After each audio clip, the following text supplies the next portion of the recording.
Yo, what's up guys, welcome back to the channel, and today I'm gonna show you how to report farm expenses on Turbotax in 2025. It's gonna be a quick video. We're not gonna waste too much time on this topic. Just gonna give you guys a very quick step-by-step guide on how to get this done. So let's jump into it. The first step is going to be to gather your necessary documents. So you want to first up collect your farm expenses documents, including your receipts and your invoices.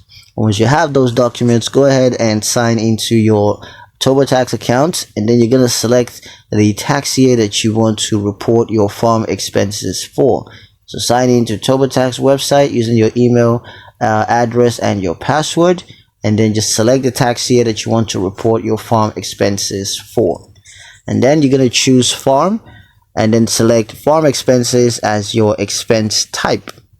Next, you need to enter your total farm expenses, including any expenses for feeds, veterinary care, equipment, and supplies.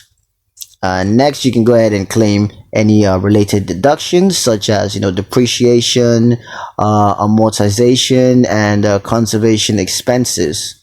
And final step is going to be to review your farm expense report and then submit it to the IRS, and they're going to take it from there. That's pretty much it on how to report farm expenses on Turbotax in 2025. Hope you guys liked the video. Hope you found the information useful enough. If you did, like the video, comment down below, let me know what you thought. Share the video with your friends and subscribe to the channel if you haven't done so already. And I'll catch you guys in the next one.